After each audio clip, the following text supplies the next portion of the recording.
We're rolling. All right. Hi, guys. Nice to meet you both. Nice to meet you. Thanks for coming to Crooked CrookedCon. Fans of your work here at Same Tennessee. here. Last night, drop in, Barack Obama. What did you think of the reception? I didn't know that was coming. That was awesome for me. The roars were there.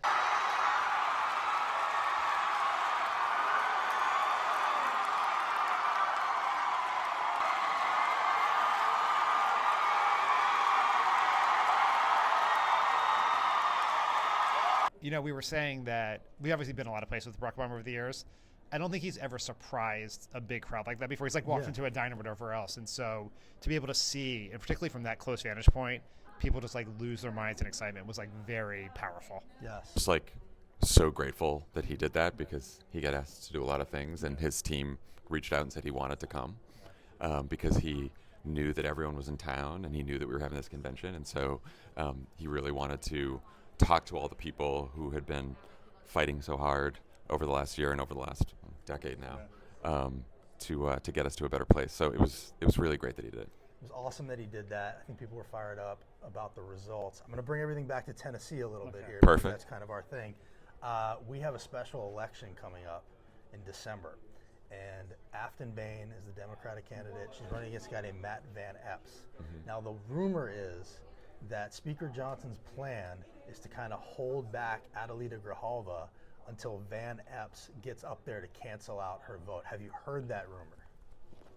I think I might have heard it from you. Oh, okay, good. Yeah. Circular logic here. Let's confirm our own rumor right here. I don't know if you heard the news, but it turns out grocery prices are actually down. Yes. Were you excited to hear about that? Yeah, and eggs have been solved. Yes. That was a tough problem, and now we're done with that. Right. So did you hear him say last night, I don't want to hear about affordability? I don't want to hear about affordability anymore. 25% down. So I don't want to hear about the affordability. 2 hours after his own guy said he's only going to talk about that from now on. Yeah.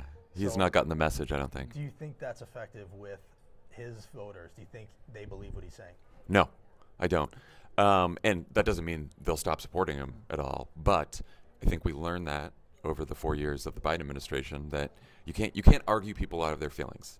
You can, if someone feels like things are too expensive, if they're going to the grocery store and they can't afford food, you can talk about statistics. You can, whether they're real or fake. And in Trump's case, they're not real. In Biden's case, to his credit, they were. But if people are feeling like they're struggling, they're feeling that things are too expensive, then you have to acknowledge that and then say, okay, well, we're working on it. We're trying to help. I'm gonna keep fighting, but the tack that Trump is taking here is just, it's not going to convince people because they're feeling it in their own lives. I was going to say, you can possibly maybe, but doubtfully, like argue, you could like try to change people's feelings about like the macro economy, right? Like, is it really growing fast enough? Are things moving? What you cannot convince people of is that prices, something they track every week when they go to the grocery store, are not high. Like that's an impossible task, yet he is trying to do it. So on that note, now that we've got these elections in behind us, a lot of people are trying to downplay what happened on Tuesday on the Republican side of things. How big a deal was Tuesday? I think it was an incredibly big deal because it was not just that Democrats turned out in blue states. It's that both the exit polling and the county data in New Jersey shows that a pretty significant number of Trump voters voted for a Democrat, right? 7% in New Jersey and Virginia, 9% in California. In New Jersey, we actually have voter level data for half the state, which confirms that a significant number of people, particularly in the counties that have large pockets of Latino populations, moved to the Democrats, and that is a big warning sign. Does this mean we don't have more work to do? The 2026 elections are going to happen in more purple and red states than these, but there are positive signs and there. you're like the resident data guy, right? Like sure. Yes, That's what I've come to glean. Yes, okay. yes.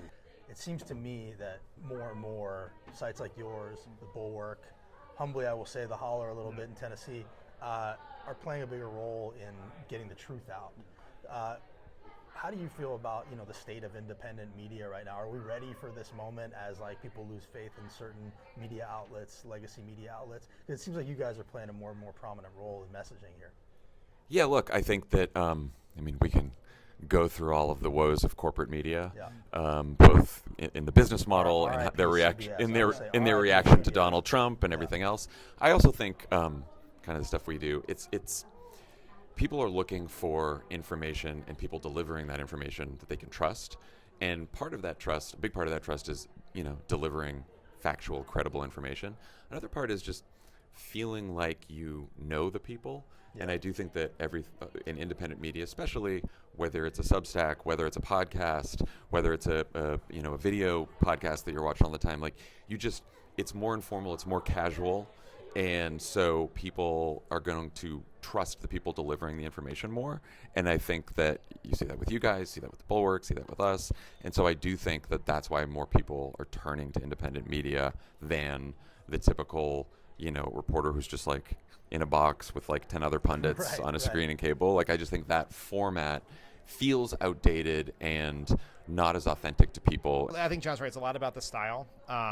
It's to younger generations, people sitting in chairs like this or on couches or talking to microphones is how previous generations thought of someone behind an anchor desk, right? It's like it's a normal way to get information, and in trust generally, this trend's been happening for a long time. It's been going from institutions to individuals, and so even like Pod Save America, Crooked Media are brands, but it's the individual people that they associate with, and that's where they find trust with. The same thing with Tennessee, Holler, and you. And that's not just the future of the media. That was actually like this sort of independent ideological media was actually the norm for media for most of American history until like the 50 years post World War II, and now we're kind of moving back to that. I have an orange and a black and gold. Nice, thank you. You guys at Holler, thanks so much for having us here. Appreciate what you guys do. Thanks Keep for up doing the good this. work. Thanks for Thanks for everything being you're here. doing. Thank you very much. All right. All right. Pod Save, guys.